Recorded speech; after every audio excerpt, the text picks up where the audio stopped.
नमस्कार. मी प्राध्यापक डॉक्टर अनिल प्रभाकर उबाळे, रयत शिक्षण संस्थेच्या आबासाहेब मराठे आर्ट्स, न्यू कॉमर्स व सायन्स कॉलेज राजापूर या ठिकाणी मराठी या विषयाचा विभाग प्रमुख म्हणून सध्या कार्यरत आहे. आज मी आपणाला मुंबई विद्यापीठाच्या मराठी विषयातील अभ्यासपत्रिका क्रमांक 9 व्यवसायाभिमुख मराठी या अभ्यासपत्रिकेतील घटक क्रमांक 1 भाषांतर सैद्धांतिक परिचय सत्र 5 या विषयावर आपल्याशी संवाद साधणार आहे.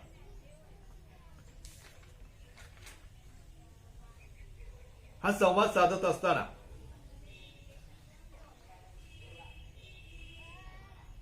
मराठी माणसाचा किंवा जगातील सर्वच माणसांचा भाषेच्या माध्यमातून दैनंदिन जीवनात एकमेकांशी संपर्क येतो. वेगवेगळ्या प्रकारची देवाणघेवाण चालू असते आणि यामधून जे काही प्रश्न आपल्या समोर उभे राहतात, ज्या काही अडचणी आपल्या समोर निर्माण होतात, त्या सोडविण्याच्या माध्यमातून ही अभ्यासपत्रिका BA भाग 3 मराठी या वर्गासाठी या विषयासाठी तयार करण्यात आलेली आहे. भाषेचा विचार करताना भाषा हे माणसाच्या अभिव्यक्तीचे, माणसाच्या विचाराचे, माणसाच्या कल्पनेचे, माणसाच्या भावना व्यक्त करण्याचे साधन आहे, हे सुरुवातीला लक्षात घ्यावे लागते. भाषा नसेल तर समाजातील सर्व घटकांना परस्परांशी किंवा एकमेकांशी संवाद साधणे अशक्य होऊन जाईल. त्यामुळे साहित्याची निर्मिती होणार नाही. सर्व मानवी व्यवहार ठप्प होऊन जातील आणि प्रत्येक समाजाच्या, सामाजिक गटांच्या, पोटजातींच्या भाषा या वेगवेगळ्या असतात. म्हणून एक भाषा बोलणाऱ्या व्यक्तीला दुसरी भाषा बोलणाऱ्या व्यक्तींशी संवाद साधणे कठीण जाते. एका भाषेतील साहित्यकृती ती भाषा न जाणणाऱ्या भाषिकाला समजू शकत नाही आणि जेव्हा अशी परिस्थिती निर्माण होते त्या ठिकाणी भाषांतर ही संकल्पना उदयाला येते, जन्माला येते. त्यामुळे आज आपणाला भाषांतर, रूपांतर, अनुवाद आणि अर्वाचीनीकरण या संकल्पनांचा सविस्तर विचार करावयाचा आहे. यामध्ये भाषांतर या संकल्पनेचा विचार करीत असताना मराठी ही आपली मातृभाषा आहे. या मातृभाषेच्या संदर्भात प्राचीन काळापासून ते आजपर्यंत मराठी भाषेचे कालिक भेद जर आपण सूक्ष्मपणाने पाहिले तर निश्चितपणाने आपणाला काही गोष्टींची निरीक्षण नोंदवता येतात.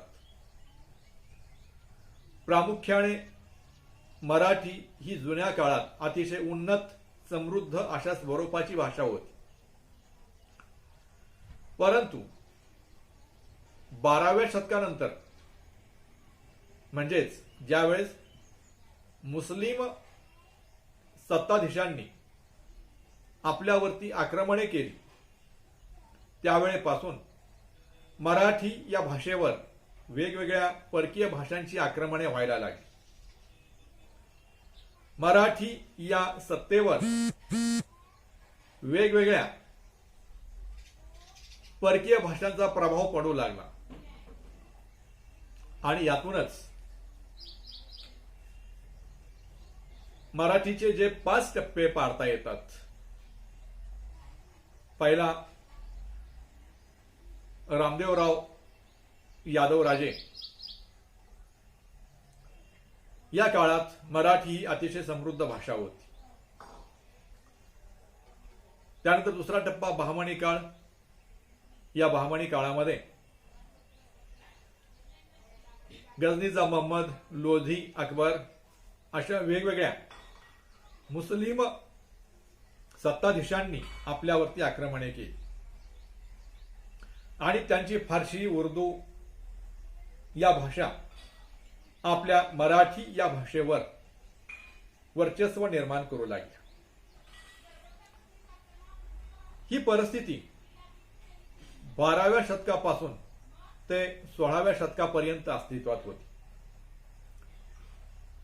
आपल्या या ठिकाणी म्हणजे आपल्या एतद्देशीय भारतामध्ये, हिंदुस्थानमध्ये छोटी छोटी संस्थाने अस्तित्वात होती आणि या परकीयांनी आपली मानसिकता ओळखून आपल्या धार्मिकतेला हात न लावता, कारण जर आपल्या धार्मिकतेला हात घातला तर ही लोकसंख्येने जास्त असलेली माणसं आपणाला मारून टाकतील, आपली सत्ता भ्रष्ट करतील अशी भीती यांना होती. त्यामुळे वैचारिकतेमधून त्यांनी आपल्या धार्मिकतेला हात न घालता आपल्याच छोट्या छोट्या संस्थानांच्या राजांना आपल्या हाताशी धरून एका संस्थानाला मदत करायची आणि दुसऱ्या संस्थानिकाला संपवायचं, म्हणजे फोडा आणि झोडा ही नीती त्यांनी वापरली आणि आपली मराठी शाही, मराठी सत्ता त्यांनी बळकावली. परंतु कोणत्याही सत्तेला ग्रहण लागल्यानंतर त्याचा अस्तही होत असतो. असं म्हटलं जातं की हे जे सृष्टीचं चक्र आहे हे चक्र सतत फिरतं राहणारं आहे. दिवसामागून रात्र आणि रात्रीमागून दिवस, सुखामागून दुःख आणि दुःखामागून सुख,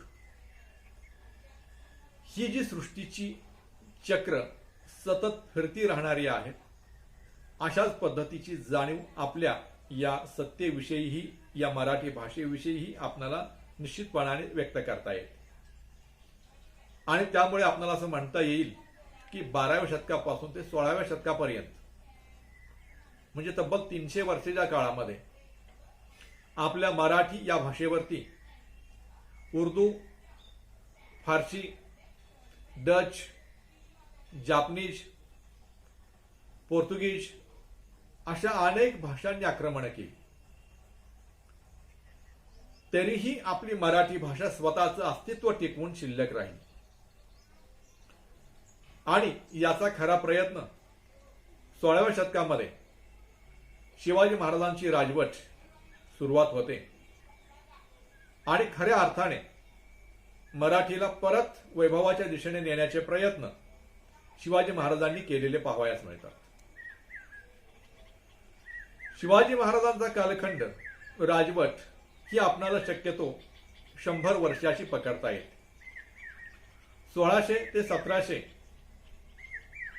या कालखंडामध्ये शिवकाळ अस्तित्वात होता हे आपल्याला स्पष्टपणाने सांगता येईल. शिवकाळानंतर पेशवे कालखंड, हाही कालखंड 100 वर्षाचा काळ पकडता येतो. कारण या काळामध्ये शिवाजी महाराजांनी मराठी या भाषेला जे वैभवाचे स्वरूप प्राप्त करून देण्याचा प्रयत्न केला, त्या प्रयत्नाला थोडीशी खीळ बसवण्याचा प्रयत्न या कालखंडामध्ये झालेला दिसतो. कारण परत बाहेरचे जे लोक होते परकीय, यांनी आपल्यावरती व्यापाराच्या निमित्ताने आक्रमण केली आणि त्यांच्या भाषेचा आणि आपल्या भाषेचा संपर्क परत सुरू झाला. पेशवे हे पराक्रमी होते, परंतु शयन आणि विलासी जीवन जगण्यामध्येही ते मशहूर होते. त्यामुळे परत इंग्रजांनी जुन्याच नीतीचा वापर करून आपली सर्व संस्थाने खालसा केली आणि शेवटचे साताराचे हे जे संस्थान आहे इसवी सन 1818 खालसा करण्यात आलं आणि त्यानंतर खऱ्या अर्थाने पेशवाई अस्तित्व नष्ट झाली आणि पाचवा जो मराठीचा कालखंड इंग्रजी कालखंड हा आपणाला सुरुवात झाल्याचे दिसून येते. या कालखंडामध्ये साधारणतः 1800 ते 1947 पर्यंत 1818 असं आपण न म्हणता राऊंड फिगर मध्ये आपण 1800 हे साल पकडतो आणि 1947 असं न म्हणता आपण 1950 असं म्हणतो. म्हणजे इंग्रजांची ही जी राजवट आहे ही तब्बल 150 वर्ष आपल्यावरती राज्य करीत होती आणि त्यामुळे इंग्रजी ही जी भाषा आहे ही भाषा आपल्या अंतर गाभाऱ्यापर्यंत पोहोचली, आपल्या स्वयंपाकघरापर्यंत पोहोचली. प्रत्येकाच्या मनामध्ये त्या भाषेने स्थान निर्माण केलं आणि आपण इंग्रजी भाषेचे गुलाम झाल्याचे आज आपल्याला पाहावयास मिळते.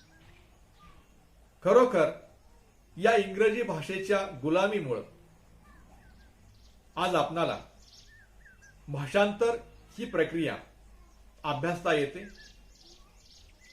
तपासता येते. कारण जुन्या काळामध्ये आपल्याला अनेक ग्रंथांची भाषांतर ही मराठीतून करून घ्यावी लागली. इंग्रजीमधले जे ग्रंथ होते त्या ग्रंथांची भाषांतर ही आपल्याला करून घेण्याची गरज अशा पद्धतीने निर्माण झाली आणि म्हणून साधारणपणानं 1800 ते 1825 या काळाला भाषांतर युगाचा सुवर्ण काळ असं म्हटलं जातं आणि म्हणून मुंबई विद्यापीठानं BA भाग 3 या वर्गासाठी एक उपयोजित मराठी किंवा त्या विषयाच्या अनुषंगाने विद्यार्थ्यांना रोजगाराच्या संधी उपलब्ध व्हाव्यात या भावनेतून भाषांतर, अनुवाद, रूपांतर आणि अर्वाचीनीकरण या संकल्पना अभ्यासाला ठेवण्यात आलेल्या आहेत. भाषांतर ही संकल्पना आणि या संकल्पनेचं स्वरूप आता आपण पाहूया. लक्षात घ्या, भाषांतर नसेल तर कोणत्याही दोन संस्कृतीमध्ये आदान प्रदान होणार नाही. त्यामुळे भाषांतर हा शब्द आपल्या मानवी जीवनात आजच्या काळामध्ये खूप महत्वाचा आहे, महत्वाचा समजला जातो. भाषांतराला इंग्रजीमध्ये ट्रान्सलेशन असे म्हटले जाते. यामध्ये दोन शब्द आहेत, ट्रान्स आणि लेशन. ट्रान्स म्हणजे पलीकडे आणि लेशन म्हणजे स्थलांतर आणि यातून ट्रान्सलेशन म्हणजे दुसरीकडे घेऊन जाणे,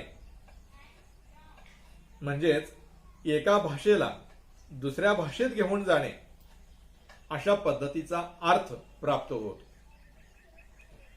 इंग्रजी राजवटीच्या काळात भारतीयांनी अनेक इंग्रजी साहित्य व इंग्रजीचे ज्ञान मराठीत भाषांतरित करून घेतले. भाषांतराची ही प्रक्रिया झाली नसती तर ज्ञानाची सर्व द्वारे आजही आपणाला बंदच राहिली असती. म्हणूनच इंग्रजीत असं म्हटलं जातं, translation is a bridge to join two gulf streams, म्हणजे आपल्याला मराठीत असं म्हणता येईल की दोन भिन्न प्रदेशांना जोडणारा सेतू म्हणजे भाषांतर आहे किंवा असते, असे यथार्थपणाने आपणाला म्हणता येईल किंवा सांगता येईल. या दृष्टिकोनातून भाषांतराची प्रक्रिया मराठी साहित्यात ही अनेक दिवसापासून चालू असल्याचे आपणास पाहावयास मिळते. 12व्या-13व्या शतकापासून संस्कृत भाषेतील साहित्य तत्कालीन मराठी भाषेत भाषांतरित करण्याचे काम संत ज्ञानेश्वरांनी आपल्या श्रीमद भगवद्गीता या संस्कृत धर्मग्रंथांचे भाषांतर केलेले आहे. हे भाषांतर भावार्थ दीपिका या नावाने प्रसिद्ध आहे. त्यानंतर इंग्रजांच्या आगमनानंतर इंग्रजी साहित्याचे मराठीत भाषांतर करण्याची एक लाटच निर्माण झालेली दिसून येते. त्यामुळे मगाशी मी म्हटल्याप्रमाणे 1800 ते 1825 या काळाला भाषांतर युगाचा सुवर्ण काळ असे म्हटले जाते. आणि म्हणून अशा पद्धतीने अनेक पाश्चात्य कथांचं, अनेक पाश्चात्य गोष्टींची भाषांतरे आपल्या मराठीमध्ये झाली. आपणाला काही नावही सांगता येतील. इसाप नीती, अरबी भाषेतील सुरस गोष्टी, अलीबाबा यांनी 40 चोर, या पद्धतीच्या ज्या जुन्या कथा आहेत, या कथांची भाषांतर याच काळामध्ये झालेली आहेत हे आपणाला सप्रमाण सांगता येतं. त्यामुळे किंवा इतरही अनेक भाषांतर झालेली आपल्याला सांगता येतील, दाखवून देता येतील. उदाहरणार्थ शेक्सपियरच्या ऑथेल्लो या नाटकावरून विभा शिरवाडकरांनी भाषांतर केलं. कालिदासाच्या मेघदूत या काव्याचे कृष्णशास्त्री चिपळूणकर यांनी भाषांतर केलं. कान्होजी आंग्रे या इंग्रजी ग्रंथाचे पु ल देशपांडे यांनी भाषांतर केलं.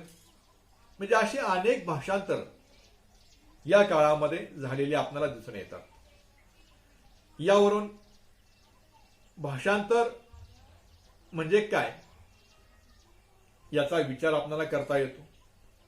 तर आपल्याला असं म्हणता येईल की भाषांतर म्हणजे एका भाषेतील मजकूर, त्याच्या आशय आणि अभिव्यक्तीजन्य अनुभवासहित दुसऱ्या भाषेत उतरवण्याची प्रक्रिया म्हणजे भाषांतर होय. बघा, परत एक वेळ सांगतो. भाषांतर म्हणजे एका भाषेतील मजकूर, त्याच्या आशय आणि अभिव्यक्तीजन्य अनुभवासहित दुसऱ्या भाषेत उतरवण्याच्या प्रक्रियेला भाषांतर असे म्हटले जाते. यावरून भाषांतरात मुख्यतः 2 प्रकारे वर्गीकरण आपणाला करता येते. एक म्हणजे मूळ भाषा आणि दुसरं म्हणजे लक्ष्य भाषा. मूळ भाषा आणि लक्ष्य भाषा असं वर्गीकरण केल्यानंतर ज्या भाषेत भाषांतराचा मजकूर असतो त्याला मूळ भाषा असे म्हटले जाते. तर ज्या भाषेत भाषांतराचा मजकूर उतरवायचा असतो त्याला लक्ष्य भाषा असे म्हटले जाते. यावरून भाषांतराचे प्रकार आपणाला सांगता येतात. त्या प्रकारामध्ये साधारणतः 3 प्रकार पाडण्यात येतात. एक मूलनिष्ठ भाषांतर, लक्ष्यनिष्ठ भाषांतर आणि अर्थासहित भाषांतर. यात मूलनिष्ठ भाषांतर म्हणजे काय ते आपण पाहूया. मूळ भाषेतील संहिता शब्दशः सांगायची हा उद्देश असेल तर संहितेला प्राधान्य देऊन भाषांतर केले जाते. या भाषांतराला मूलनिष्ठ भाषांतर असे म्हणतात. उदाहरणार्थ, हरिनाक्षी हा संस्कृत शब्द आहे. मराठीमध्ये याचा अर्थ हरिणाच्या डोळ्यासारखे डोळे असणारी स्त्री असा मूळ शब्दाला धरून जेव्हा केला जातो तेव्हा त्याला मूळनिष्ठ भाषांतर असे म्हणतात. तर दुसरा प्रकार लक्षनिष्ठ भाषांतर असा आहे.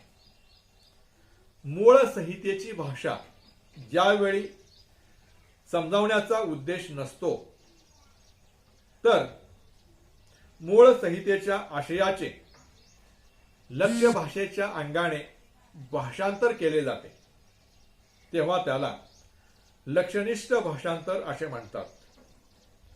उदाहरणार्थ हरिणाक्षी या शब्दाचे भाषांतर सुंदर डोळ्याची स्त्री असे जेथे केले जाते त्याला लक्षनिष्ठ भाषांतर असे म्हणतात. यावरून पाश्चात्य अभ्यासक ड्रायडनने भाषांतराच्या 3 श्रेण्या सांगितलेल्या आहेत. एक शब्दशः भाषांतर, 2 अर्थानुवाद असणारं रूपांतर आणि 3 अनुकृती म्हणजे अनुवाद. या पद्धतीचे 3 संकल्पना 3 श्रेण्या सांगण्यात आलेल्या आहेत. या 3 श्रेण्यांचा विचार करीत असताना शब्दशः भाषांतर या भाषांतरात किंवा या भाषांतराच्या प्रकारात हे भाषांतर मूळ भाषेतील प्रत्येक शब्द आणि प्रत्येक ओळ दुसऱ्या भाषेत जशीच्या तशी आणण्याचा प्रयत्न केलेला असतो. म्हणजेच आपणाला एखाद्या ग्रंथाचं भाषांतर म्हणजे उदाहरणार्थ संस्कृत मधून मराठीत करायचे असेल तर मूळ संस्कृत ग्रंथ आणि त्याचा आशय लक्षात घेऊन त्याच्यामध्ये कोणताही बदल न करता जसाच्या तसा आशय उतरवणं याला शब्दशः भाषांतर असं म्हटलं जातं. त्यानंतर अर्थानुवाद म्हणजे रूपांतर. या प्रकारच्या भाषांतरात भाषांतर करीत असताना भाषांतरकाराला बरेचसे स्वातंत्र्य मोकळेपणापासून किंवा मोकळेपणा आपल्याला मिळू शकतो. परंतु मूळ साहित्य कृतीचे बीज मरू न देता किंवा त्याच्यामध्ये काटेकोर शब्द न वापरता हे भाषांतर करावे लागते. म्हणजेच भाषांतरकाराला थोडेसे स्वातंत्र्य यामध्ये मिळू शकते. अर्थात मूळ आशयाला बाधा न आणता थोडस सामाजिक अंगाने समाजाचा विचार करून जे भाषांतर केले जाते त्याला अर्थानुवाद किंवा रूपांतर असे म्हटले जाते. आणि तिसरा भेद, तिसरी श्रेणी म्हणजे अनुकृती किंवा अनुवाद. या प्रकारच्या भाषांतरात भाषांतरकार शब्द व अर्थ यांच्यामध्ये फेरबदल करण्याचे स्वातंत्र्य घेतो आणि प्रसंगानुसार या स्वातंत्र्याचा त्यागही करतो. भाषांतरित कलाकृतीचा मूळ आधार घेऊन व बाकीचे भाषांतर आपल्या मर्जीप्रमाणे करून हे भाषांतर केलेले असते. म्हणून अशा भाषांतराला, अशा प्रकारच्या रूपांतरणाला अनुकृती किंवा अनुवाद असे म्हटले जाते. मला आज मनापासून असं सांगावंसं वाटतं की आजच्या काळात भाषांतर ही आजच्या काळाची गरज बनलेली आहे. अनेक लोक पर्यटनाच्या माध्यमातून एका देशातून दुसऱ्या देशात, एका राज्यातून दुसऱ्या राज्यात, एका जिल्ह्यातून दुसऱ्या जिल्ह्यात, एका गावातून दुसऱ्या गावात प्रवास करताना दिसतात. समजा आपण कोल्हापुरातून गोव्याला गेलो तर गोव्याची भाषा ही पोर्तुगीज, ही त्यांची मूळ भाषा. परंतु आज प्रामुख्याने गोव्यामध्ये मराठी ही भाषा बोलली जाते. परंतु गोव्यात येणारे जे लोक आहेत हे संपूर्ण जगातून येणारे लोक आहेत. मला असं वाटतं की प्रत्येक माणसाच्या सोयीसाठी हॉटेलमध्ये जर प्रत्येक भाषेमध्ये मेनू कार्ड जर तयार केलेलं असेल आणि ते भिंतीवरती लावलेलं असेल तर येणाऱ्या माणसाला आपल्याला नेमकं काय हवं आहे हे त्या बोर्डकडे पाहून सांगता येईल आणि तुमच्या व्यवसायाचा नफाही वाढू शकेल. म्हणजेच स्वार्थाबरोबर परमार्थ असं जे म्हटलं जातं ते भाषांतराच्या रूपाने आपल्याला साध्य करता येऊ शकेल असं मला निश्चितपणाने वाटतं. म्हणून भाषांतर ही आजच्या काळाची प्रमुख गरज आहे हे आपण मनावरती बिंबवून भाषांतर नेमकं कोणत्या पद्धतीने करावं, त्याच्यामधला खाचाखोचा काय आहेत यावरती हे विवेचन मी आपल्यासमोर सादर केलेलं आहे. धन्यवाद.